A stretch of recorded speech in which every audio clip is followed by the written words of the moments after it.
Andrew stood alone on the edge of the quiet street, the cold of Christmas night wrapping around him like a question he couldn't answer. Snow drifted softly, collecting on his coat, yet he didn't feel any of it. What he felt was the emptiness, heavy, echoing, almost loud. It was the kind of loneliness that made a man wonder if heaven had gone silent, or if he had simply stopped being seen. Behind him, windows glowed with families gathered around dinner tables. Laughter carried through the air, warmth spilled from living rooms, but none of it belonged to him, not anymore. He lowered his head, whispering a shaky breath into the night. He didn't dare call it prayer. He wasn't sure he remembered how. All he could muster was a quiet confession. He didn't know how to keep going like this. A gust of wind brushed past him, so gentle it felt intentional. And in that moment, Andrew noticed something he hadn't seen before, a faint shimmer at the far end of the street, almost like a small light breaking through the dark. It flickered once, then steadied. He frowned. There shouldn't be a light there. That part of the block had been empty for months. Still, something tugged at him, urging him forward. What Andrew didn't know was that this small, unexpected glow would become the doorway to the night God would finally speak. What he couldn't see yet was that this moment, this quiet, cold, painful moment, was the turning point heaven had been preparing all along. Long before this cold Christmas night, Andrew's life had felt steady, simple, but full. He had a small apartment on the east side of town, a job at the hardware store where customers knew him by name, and weekend dinners with his mother, who always insisted he take home leftovers just in case. Nothing extravagant, nothing flashy, but it was his life, and it was good, until the slow unraveling began. It started with his mother's sudden illness, one of those quiet storms that comes without warning.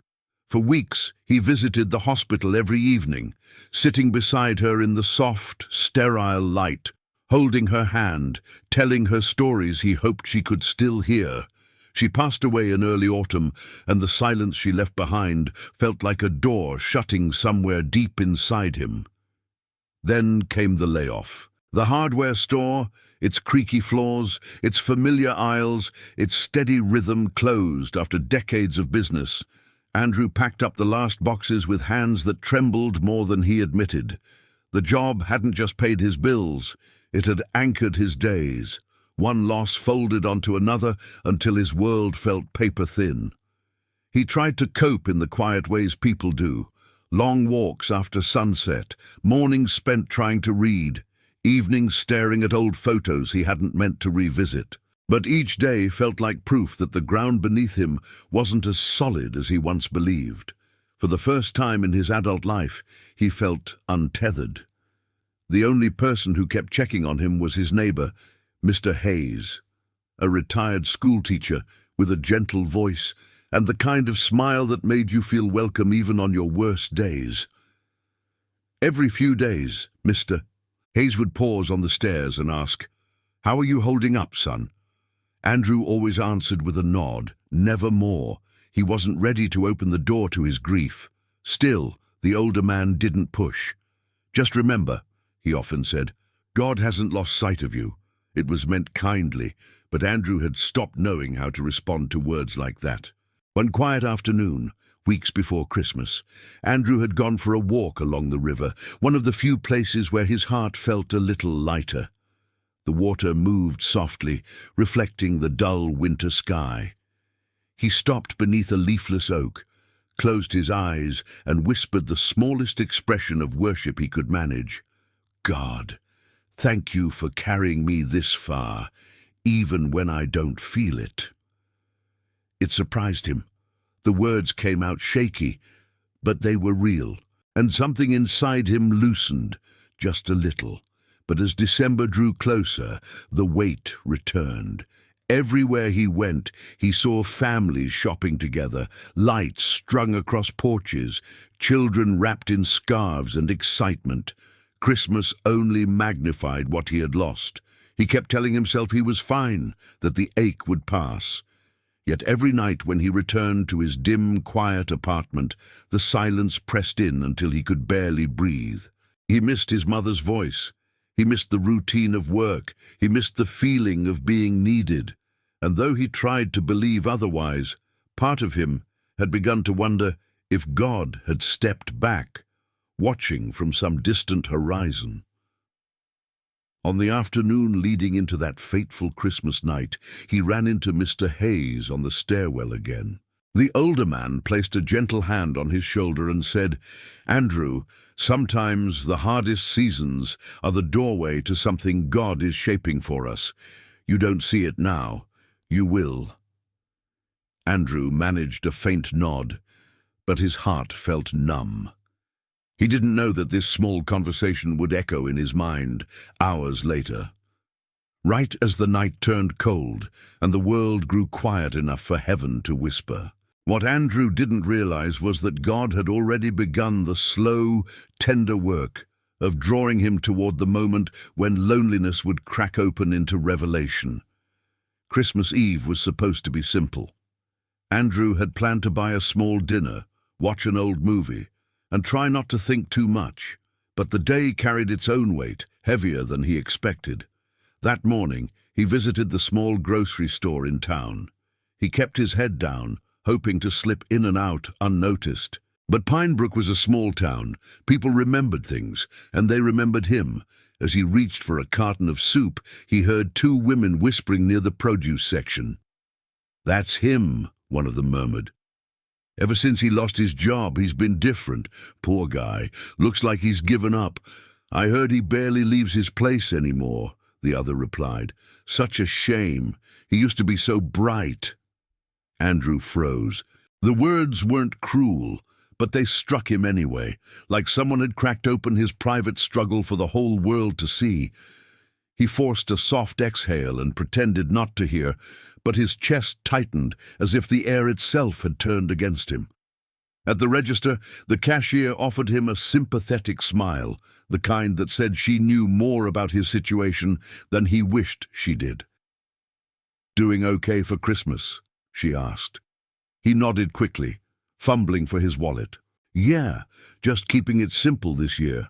But the truth stung. He wasn't keeping it simple. He was keeping it empty, because he didn't know what else to do. On his walk home, he passed a group of old co-workers gathered outside a cafe. They were laughing, exchanging gifts, sharing plans. One of them spotted him and called out, "Hey, Andrew, we missed you at the store's little reunion." He forced a thin smile. Couldn't make it. Busy day. They waved, wished him Merry Christmas, and went back to their warmth and their memories. Andrew kept walking, each step heavier than the last. By afternoon, the weight of being seen, not truly, but pitied, pressed on him like a silent judgment. He wasn't angry at anyone. He knew they meant well, but something inside him cracked.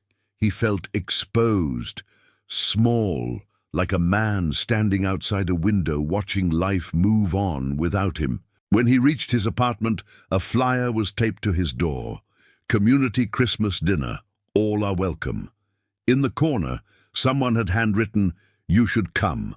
No name, no explanation, just an invitation that somehow made him feel even more alone. He tore it down gently and set it on his kitchen table. He couldn't bring himself to go. The thought of sitting in a room filled with families and cheerful conversations felt unbearable.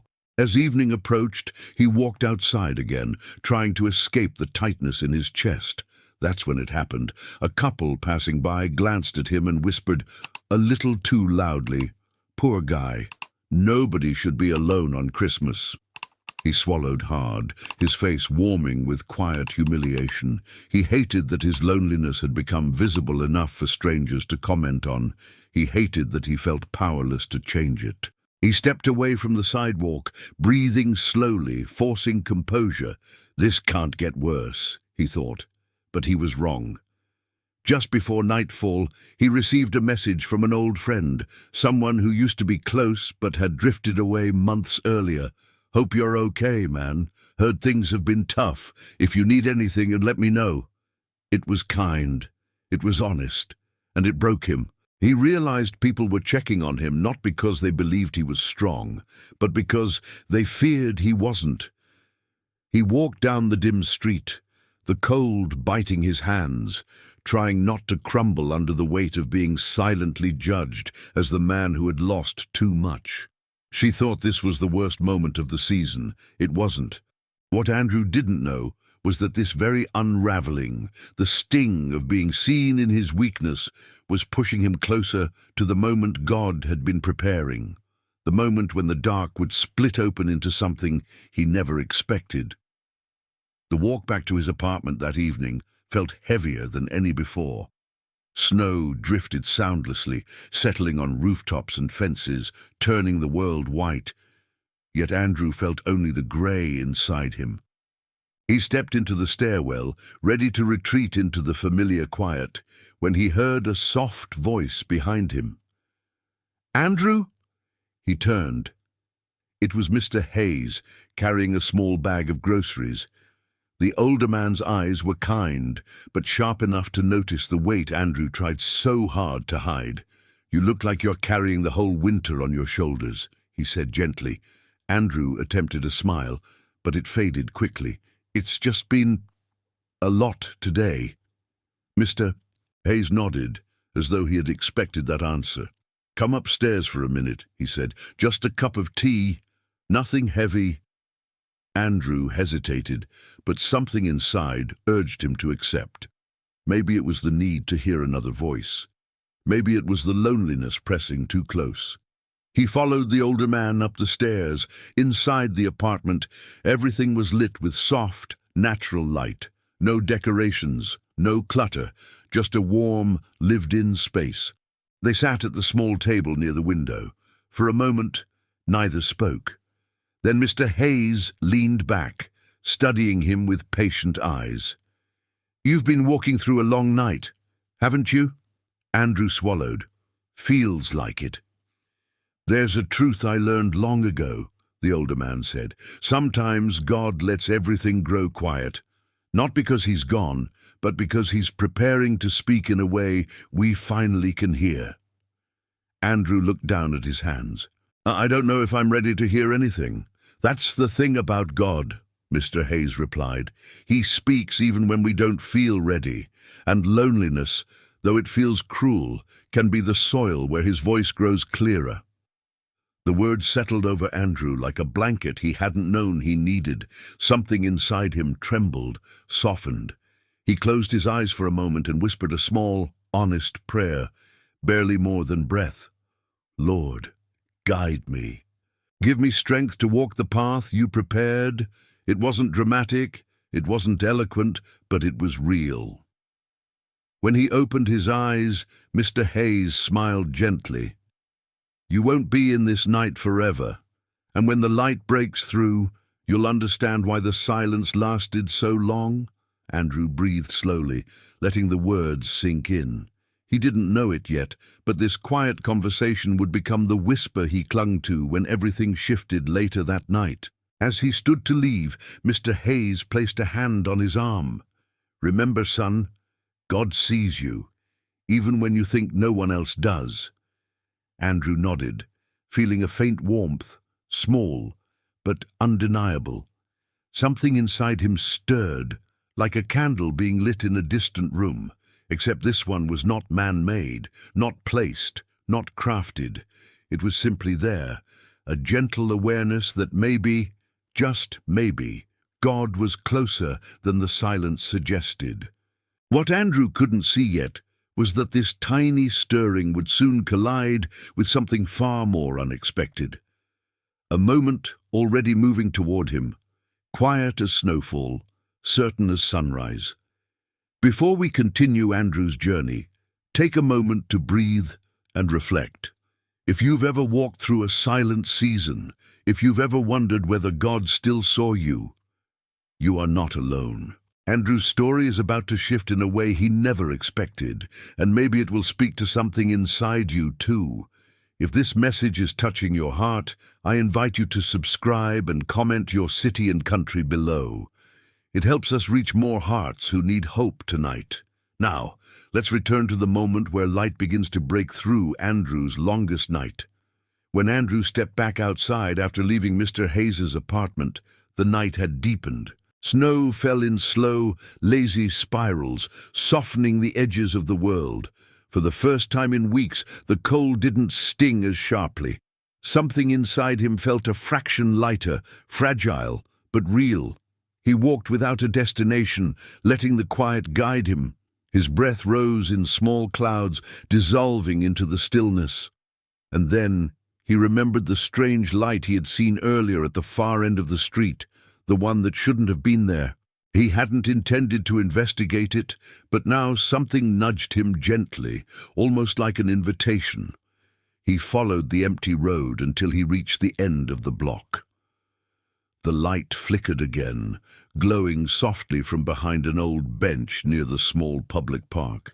The bench had been abandoned for months, its paint chipping, its metal cold with rust. No lanterns hung there, no decorations, no streetlights positioned nearby. Yet the soft glow remained. As he stepped closer, he realized the light wasn't coming from an object at all. No lamp, no holiday decoration. It was simply there, resting on the snow like a warm breath from heaven. It faded, then grew brighter, as if acknowledging his presence. Andrew blinked, stunned. "What is that?" He knelt slightly, reaching out a hesitant hand, not to touch it, but to test if it was simply a reflection. It wasn't. The glow pulsed gently, steady and calm. A sudden memory surfaced, one he hadn't visited in years. His mother, sitting with him on the porch when he was a boy, pointing at the sunlight breaking through storm clouds. "Sometimes God sends light in ways you don't expect," she had said, "not to erase the storm, but to remind you you're not walking through it alone." The same warmth filled his chest now, fragile but unmistakable. Then he noticed something else. A small envelope tucked beneath the bench. His name was written across the front in simple, familiar handwriting. He froze. He picked it up slowly, carefully, brushing off the snow. The envelope wasn't new. The edges were worn as if someone had been carrying it for days, unsure when to give it. His heart pounded. Who had left it? Why here? With trembling hands, he opened it. Inside was a short note. "You are not forgotten. God sees you. And what you've lost is not the end of your story." There was no signature, no hint of who had written it, but the words. The words landed in him with the weight of truth. He felt his throat tighten, not with sadness this time, but with a gentle, fierce hope he hadn't felt in months. Someone cared enough to reach into his darkness. Someone had seen him, just as Mr. Hayes had said God did. Andrew closed his eyes, allowing the warmth to settle. And in that quiet moment, he whispered a soft expression of worship, humble, trembling, honest. "God, thank you for this. Thank you for being near even when I didn't notice." The wind shifted, brushing against him like a hand on his shoulder. What Andrew didn't know was that this small note, this unexplainable glow, was only the beginning. Something else, something far more challenging, was waiting just ahead. A trial that would test the very hope he had only just begun to feel. But tonight, the first turn had begun. The silence was breaking. Andrew held the note against his chest for a long moment, letting its quiet strength steady him. The mysterious glow near the bench continued to pulse softly, like a gentle heartbeat in the snow. For the first time all season, hope felt close enough to touch. But hope is often followed by a test. As he stood, a sudden gust of wind swept through the park, stronger than any breeze before. It pushed against him, cold and sharp, scattering snow across the open path. The gentle glow flickered, once, twice, then vanished completely, leaving the night darker than before. Andrew blinked, disoriented. "Wait. No. Come back." The silence that followed was deeper than the one he'd lived with for months. He took a few uncertain steps forward, scanning the dim street for any trace of the light. Nothing. The bench stood empty again, as ordinary as it had always been. For a moment, fear pressed in. Had he imagined it? The note was still in his hand, but doubt crept in like frost over glass. He turned toward the street, intending to go home and gather himself, when he noticed something else. Across the park, near the small frozen pond, a figure was struggling in the snow. A woman, mid-30s maybe, was kneeling, frantically reaching for a leash tangled around her boots. Her dog, a small terrier, yanked hard, pulling her dangerously close to the icy edge. Andrew's heart kicked. Just moments ago, he had felt fragile, barely steady, and now the night was asking something of him. "Are you okay?" he called out, stepping toward her. She didn't hear him over the wind. The dog pulled again, harder this time. Her foot slipped on the ice-coated path, and she cried out as she toppled sideways toward the frozen pond.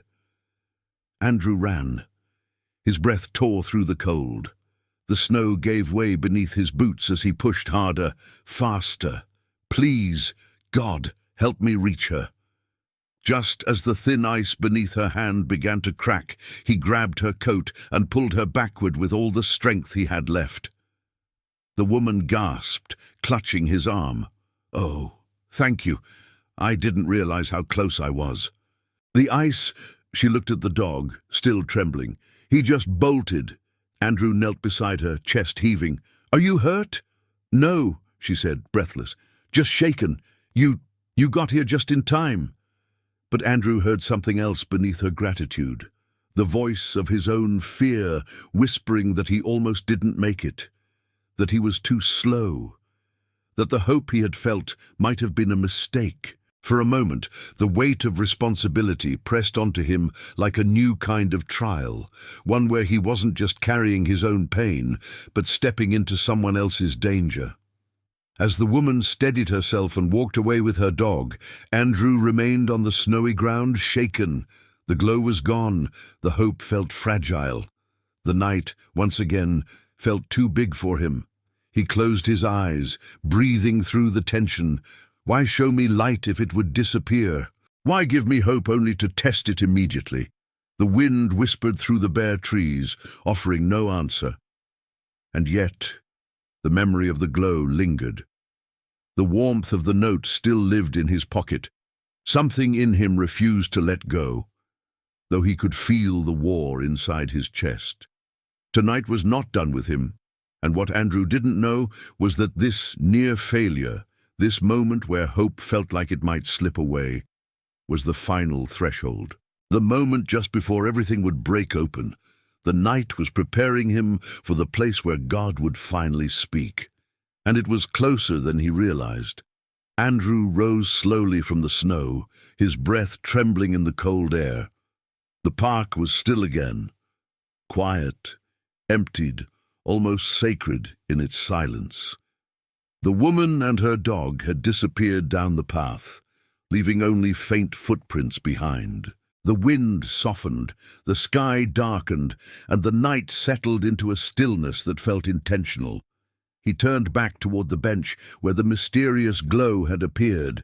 Nothing, just snow, shadows, and the memory of something he couldn't explain. Doubt tugged at him again, whispering that maybe he had misread everything. Maybe the note had been kindness, not divine timing. Maybe the light had been nothing more than reflection.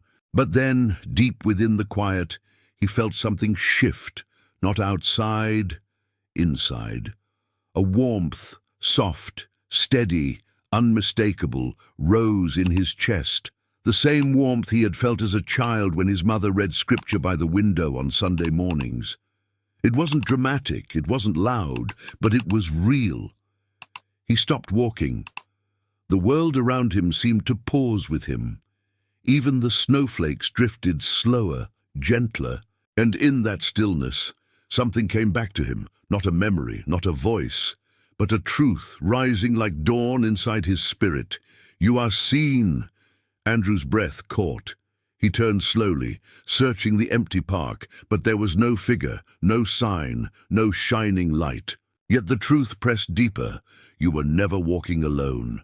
His knees weakened, not from fear, but from the overwhelming nearness of something holy, something tender, something that felt like the presence he had been aching for through every silent night. Tears blurred his vision. The snow around him sparkled faintly beneath the street lamps. Simple, natural light, gentle as mercy. He closed his eyes and whispered, almost unconsciously, a short, trembling prayer. Father, if this is you, thank you for not leaving me. Thank you for still speaking. And in that exact moment, a realization unfolded inside him with crystal clarity. The glow wasn't the miracle. The note wasn't the message. Saving the woman wasn't the coincidence. He was the miracle God had been shaping. His heart was the message being rewritten. And the near disaster was the nudge that revealed his purpose. Because for the first time since his mother's passing, he moved not out of duty, or fear, or routine, but out of love, out of instinct, out of the quiet courage God had been cultivating in him through every painful step of the season. He had stepped into someone else's darkness, without thinking, without hesitating, and in doing so, he had stepped out of his own. The loneliness that had swallowed months of his life cracked open, and light, real, gentle, sacred, poured through. Andrew lifted his face toward the sky, letting the cold kiss his skin, letting the warmth within him grow. He didn't need the glow to return. He didn't need another sign. God had spoken, not through thunder, not through miracles, but through a night that broke him open enough to finally hear. What Andrew didn't know was that this moment, this soft revelation in the snow, would change everything that followed. Andrew stood there for a long moment, breathing in the stillness that felt newly alive. The heaviness that had clung to him for months began to fall away, not all at once, but like frost melting under morning sunlight. Something had shifted in him, something deep and unmistakably real. He walked back through the park, not slowly, not hesitantly, but with a steadiness he hadn't felt in a long time. Each step carried a quiet certainty. God had been with him in the silence, shaping him, strengthening him, preparing him. When he reached the street again, his eyes drifted to the houses glowing with warmth and laughter. For the first time all season, he didn't feel the sting of being on the outside. Instead, he felt the gentle truth blooming in his heart. He was not forgotten. He was not abandoned. He was held. As he reached his apartment building, he found Mr. Hayes sitting on the bottom step, bundled in a coat, sipping tea from a small thermos. The older man looked up and smiled the moment he saw Andrew. "You look different," he said softly, like someone who finally heard what he needed. Andrew exhaled, a soft, grateful laugh escaping him. "I did. I don't know how to explain it, but I felt God tonight, really felt him, not around me, inside me." Mr. Hayes nodded, eyes warm. That's how he speaks most often, quietly, in ways that reshape the heart more than the night. Andrew sat beside him, looking out at the snowy street. And there, in the soft glow of ordinary streetlights, he whispered his second moment of gratitude. A simple, steady offering to the God who had carried him through his darkest season. God, thank you for staying near, even when I felt lost. The weight inside him loosened completely. As they sat together, another realization formed, gentle yet strong. He was ready to step forward again, ready to rebuild, ready to let his life open in new directions. "Mr." Hayes nudged him lightly. "You know, the community dinner is still happening tonight. You don't have to go alone. I'd be honored to walk with you." Andrew felt something warm spread through his chest. A few hours earlier, he would have said no. But now he felt ready. not because he needed the company, but because something in him wanted to share the light he had received. "Yeah," he said, standing. "I'd like that." As they walked down the snowy sidewalk side by side, Andrew felt a quiet joy rising in him, soft, steady, redeemed. The night that had begun in loneliness was ending in purpose, and for the first time in months, he didn't dread tomorrow. He welcomed it. The community center glowed with natural light spilling from its tall windows, revealing families gathering, neighbors greeting one another, and children bundled in scarves running toward the doorway. As Andrew and Mr. Hayes approached, the simple warmth of the scene wrapped around him like a quiet welcome he hadn't expected.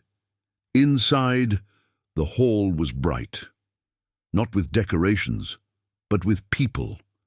Conversations blended with the soft clatter of dishes, and the aroma of a shared meal filled the room. Andrew paused at the entrance, unsure for a heartbeat if he belonged here. But then a woman at a nearby table waved him over. "Merry Christmas," she said with a gentle smile, sliding an empty chair his way. Others greeted him as if he'd always been part of their circle. No pity, no judgment, just kindness. He sat, feeling something settle in his heart, a sense of place, of connection, of quiet belonging. As he lifted his cup of warm cider, he offered a small, humble expression of worship in his heart. "Lord, thank you for bringing me here, for bringing me back." At one point during the meal, he noticed the woman he had helped by the pond entering the hall with her terrier tucked safely in her arms.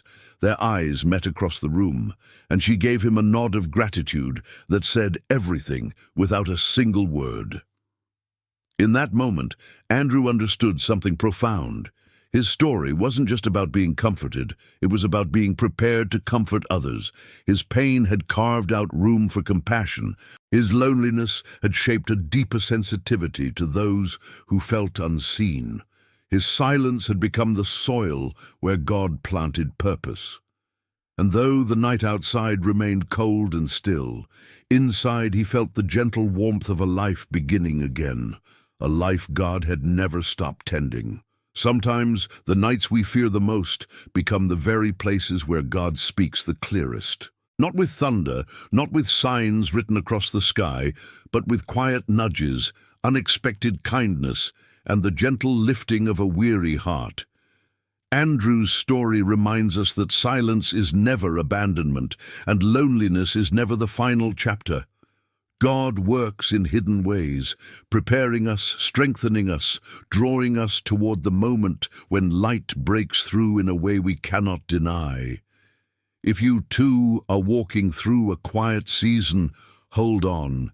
The God who carried Andrew is carrying you. The light you've been searching for may already be on its way. Everything had a purpose. If Andrew's journey touched your heart tonight, let this be your reminder. God still speaks in the quiet places, and He still meets us in the moments we think are too small or too broken to matter. His light finds us, His presence carries us, and His timing is always purposeful. If you felt something stirring inside you while watching this story, I invite you to stay with us on this journey of faith, hope, and healing. Subscribe to the channel so these messages of encouragement can continue reaching you.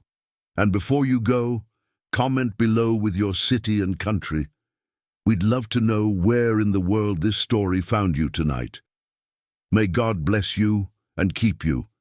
And remember, everything has a purpose.